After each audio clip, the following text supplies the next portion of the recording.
Доброго ранку! Усім салют! Рады вітаць вас у нашым добраранку. Як прыемна, калі дзень пачынаецца ў кампаніі сяброў. Згодна з тобой, Лесік. Кася, а ты чаго маўчыш? І навошта табе парасон? Чакаеш дождж? Да не, я не чакаю дождж. Я яго ствару. Як гэта ты будзеш рабіць? Заклічу. А навошта? Просто я вырашыла, што я буду прадказваць надвор'е. Уявіце, якую незвычайную прафесію і я придумала. Не хачу цябе расчароўваць, Касечка, але такая прафесія ўжо існуе.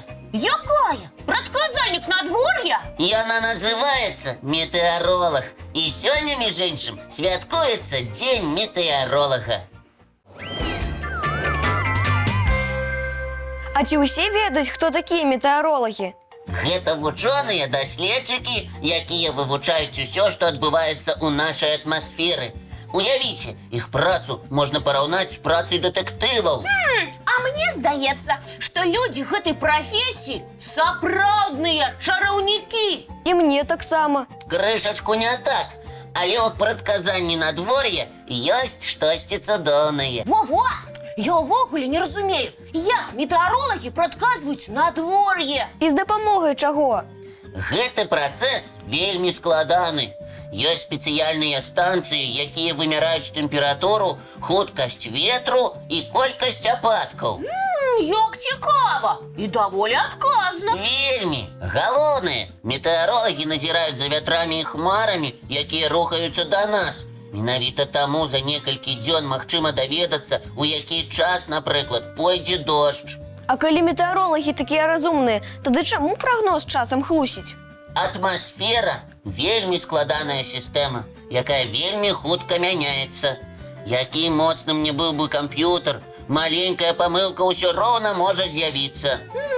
А як людзі прадказвалі надвор'е раней, калі не было дакладных прыбораў? Гэта вельмі цікавае пытанне. Людзі назіралі за сонейкам, месяцам, зоркамі, а таксама за птушкамі і жывёламі. А птушкі з жывёламі тут пры чым? Лесік, прывядзі прыклад, калі ласка. Людзі заўважылі, калі ластаўкі нізка ляталі, то хутка пачнецца дождж. Цяпер такая асаблівасць паводзінаў ластавак лічыцца народнай прыметай. Значыць, каб скласці прагноз надвор'я, складаныя прыборы мець не абавязкова. Калі патрэбен не вельмі дакладны прагноз, можна справіцца і з дапамогай народных прымет. Так, пра хуткі дождж могуць падказаць ластаўкі. А яшчэ пра што без прыбораў можна даведацца? А навальніцы і дождж магчыма прадказаць? Магчыма. Калі хмары цёмныя і нізкія, хутка будзе дождж. А калі ўвесь дзень было горача, магчыма, у хуткім часе пачнецца і навальніца. Пабеглі прадказваць надвор'е па прыметах. А потым параўнаем наш прагноз з тым, што складалі метэаролагі. Згодны? Абавязкова!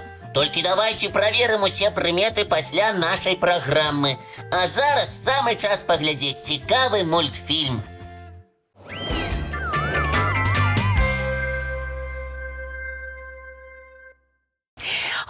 Мы з Лесікам любім падарожнічаць па лясах Беларусі. А падчас нашых падарожжаў заўсёды здымаем відэарэпартажы пра лясных жыхароў. І зараз мы з задавальненнем падзелімся з табой, Вераніка, і з усімі нашымі гледачамі незвычайнымі фактамі з жыцця жывёл. Буду з нецярплівасцю глядзець і слухаць і ўсё запамінаць.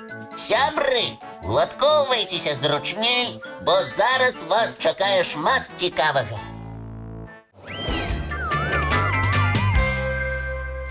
Лесік, а ты баішся ваўкоў? Баюся, а што?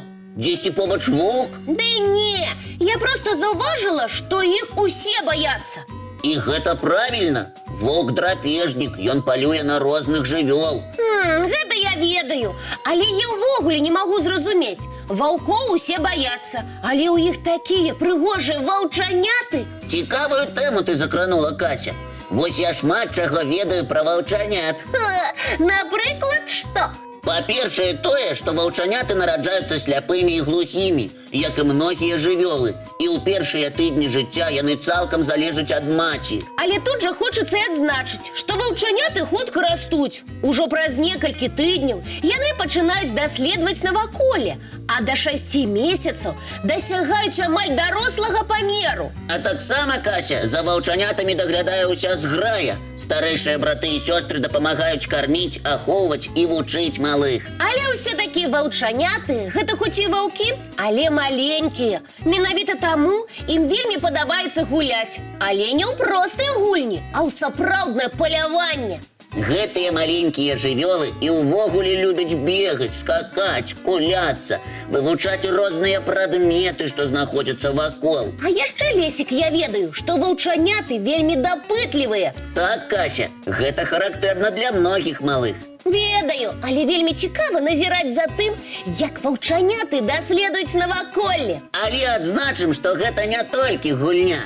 Такім чынам ваўчаняты вучацца і развіваюцца. Лесік, ведаеш, што ваўчаняты таксама вельмі хутка бегаюць? Так, такім чынам яны трэніруюць цягавітасць. Яны таксама часта бегаюць на няроўнай мясцовасці, што развівае іх пачуццё раўнавагі і спрыт. А яшчэ, Кася, я ведаю, што ваўкі не толькі вельмі хутка бегаюць, а і вельмі далёка. Яны могуць праходзіць нават у маленькім узросце вялікія адлегласці. Ці ведаеш, навошта гэта? Ведаю. Такім чынам ваўчаняты вучацца арыентавацца ў прасторы. А яшчэ яны добра скачуць. Так, ваўчаняты нават умеюць скакаць адзін на аднаго. Яны вучацца такім чынам пераадольваць выпрабаванні падчас палявання. Лесік, ваўчаняты сапраўдныя малайчыны. Але ведаеш што? Што? Нешта яны заўсёды вучацца, а адпачываць калі? Калі ваўчаняты будуць адпачываць, я дакладна не ведаю. Але пра нас сказаць магу. А мы калі? Мы адпачнём зараз, калі будзем глядзець мультфільм. Дык уключай яго хутчэй.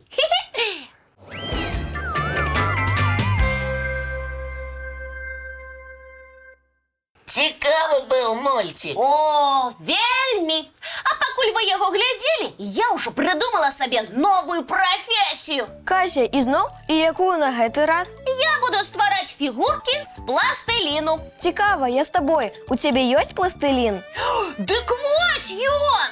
Так, дзяўчынкі, вы сабраліся зараз шукаць пластылін, а потым займацца лепкай? О, і што такога? Ты ж любіш, калі ўсе занятыя карыснымі справамі. Карысныя справы – гэта цудоўна.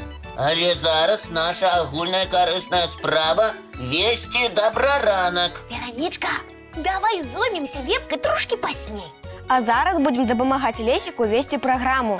Ён жа без нас не справіцца. Лічыце, што так. А хочаце, я падзялюся цікавымі фактамі пра пластылін? Лесік, будзеш нас здзіўляць? А як жа? Я вельмі люблю цікавыя факты ад Лесіка. Гляджу і слухаю вельмі уважліва. Лесік, хто ўвогуле прыдумаў пластылін? Уявіце сабе, медык Франц Колб.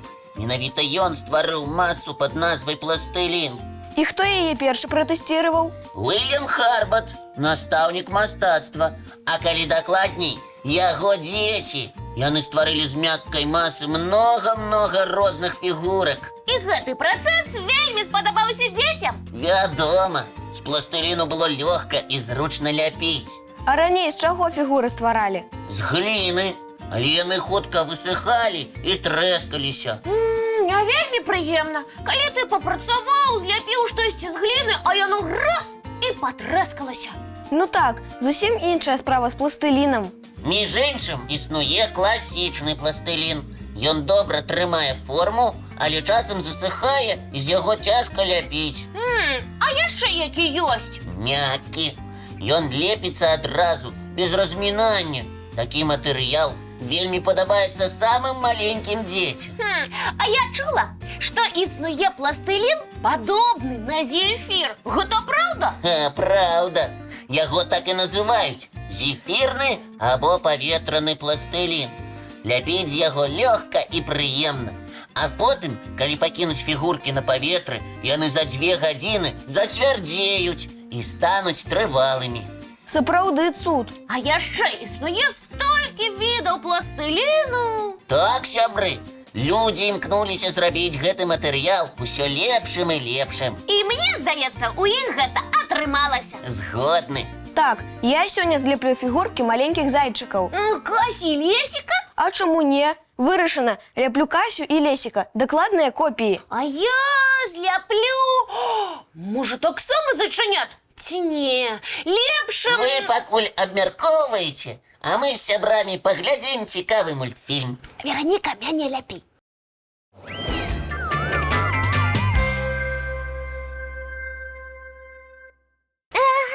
Так, вось... Ну як? Падобная? Даволі. Ой, усё! Мы з Веранікай вырашылі, што налепім мноства фігурак звяроў, а потым наладзім выставу. Лесік, ты можаш далучыцца да нашай справы. Добра. Толькі спачатку трэба дамовіцца з гледачамі пра нашу наступную сустрэчу. Няўжо час праляцеў так хутка і нам патрэбна развітвацца? Менавіта. Цудоўнага усім дня. І давайце нагадаем, калі мы сустракаемся. З панядзелка па пятніцу зранку у нашым добраранку! Эй!